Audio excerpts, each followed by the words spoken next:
Murtoon Sinodoosii haaraa hundeessuu Bataskaana Ortodoksii Tawaahidoo Itoophiyaa ni cimsa jedhan dureewwan amantichaa. Hordoftoonni amantichaas afaan ofiin tajaajiluun amantaa akka argatan kan taasisu ta'uu himan.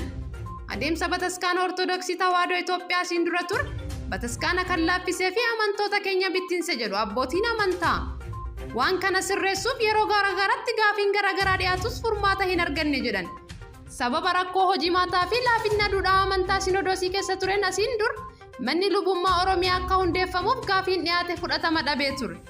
Garaagarteen mana amantaa Ortodoksii Tawaahidoo Itoophiyaa keessatti dhalate utubaalee bu'uura amantaa irratti osoo hin taane rakkoo bulchiinsaa fi tajaajiloota amantichaati jedhu dureewwan amantichaa.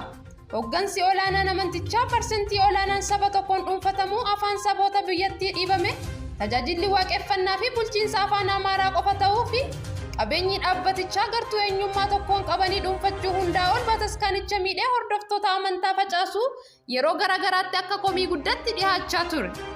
Olaantummaan eenyummaan saba tokkoo dhiibbaan eenyummaa afaanii fi aadaa saboota kan biroo amantaa kan hordofan irra geessisuu bira darbee Bataskaanicha duudhaa irraa fageessee dawaa amantichaan saboota eenyummaa biroo qaban cunqursaaf saaxileera. Ortodoksiin mana poolitikaa godheera. Saamichas dagaagseera. Maqaa amantaa kanaan keessumaa Oromiyaa keessatti weerarri lafaa akka daran babal'atu godheera. Hoggantoonni eenyummaa Oromoo fi saboota biroo qaban akka hoggansarraa dhiibaman taasiseera. Jibbiinsi olaanaan Phaaphaasotaa fi namoota siyaasa Bataskaanicha mandheeffatan Phaaphaasotaa fi saboota Oromoo irratti deemuu daangaa hin qabee jiru. Afaan Oromoo fi afaanonni biroo balfamuudhaan tajaajilaaf akka hin oolle ugguramanii jiru jechuun komii guddaan dhagahamaa ture. Kana hordofee Bataskaanonni hedduun Oromiyaa fi naannolee Itoophiyaa baay'ee keessaa cufamanii jiru. Hordoftoota amantichaas faffaca'anii jiru.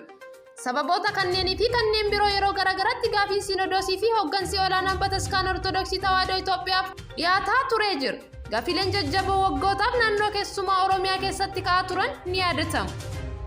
Gaafiilee Oromiyaa keessatti ka'aa turan keessaa ijoon gaafii kitaabota qulqulluu afaan Oromootti hiikuu, gaafii abbootii afaanii fi aadaa ummatichaan tajaajila argachuu, gaafii hoggansaa, gaafii seenaawwan dogoggoraa sirreessuu, gaafii iddoolee leenjii, gaafii manneen kiristaanaa ijaaruu fi suphuu, gaafii Finfinneetti iddoo tajaajila argachuu fi gaafii waldaa afaan Oromoo kanneen jedhan hangafoota. Gaafiilee kanneen hundaaf dureewwan Bataskaana Ortodoksii deebii dhorkataa turan. Gaafiilee kanneen qabatee kan lafaa ka'e manni lubummaa Ortodoksii Tawaahidoo Oromiyaas akka gufatu godhame.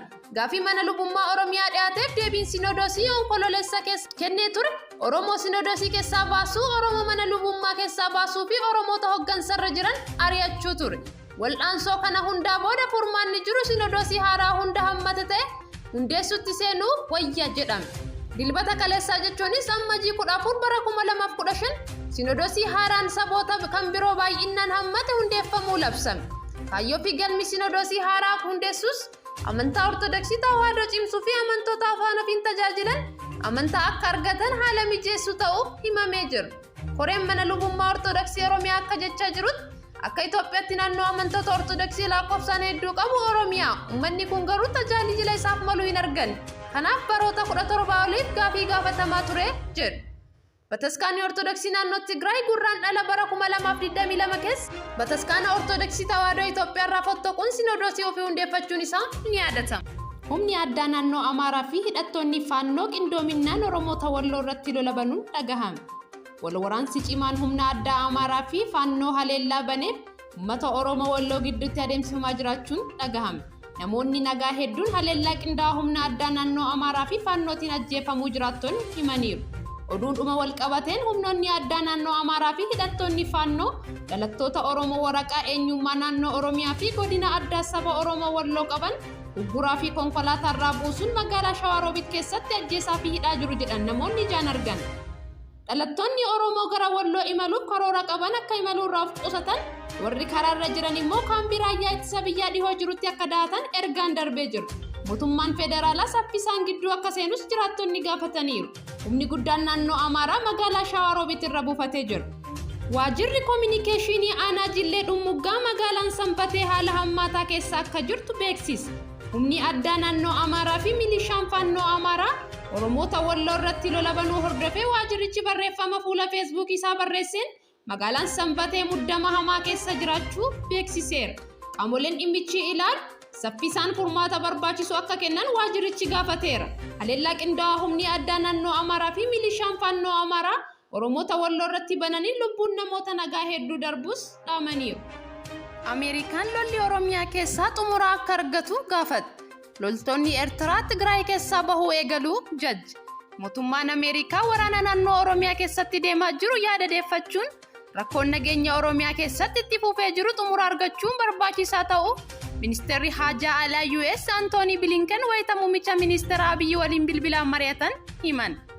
Antoonii Bilinken waraanni Oromiyaa keessaa xumura akka argatu muummicha ministeera Abiyyi waliin kan dubbatan wayita humnoota mootummaa fi miseensota waraana bilisummaa Oromoo gidduutti lolli adeemaa jiru hammaachaa jirutti.